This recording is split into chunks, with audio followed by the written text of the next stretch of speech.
Leg swings can take us into different moves. It just depends on how they're used.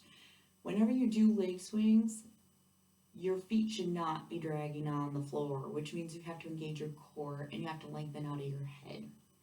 Your pivot point is typically on the side of your hip.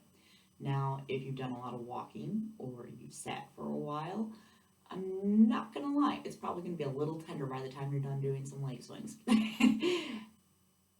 It builds speed though, so later on in the week when we talk about power moves, these are going to become a bit more important for some of that stuff. And like I said, they can be a transition.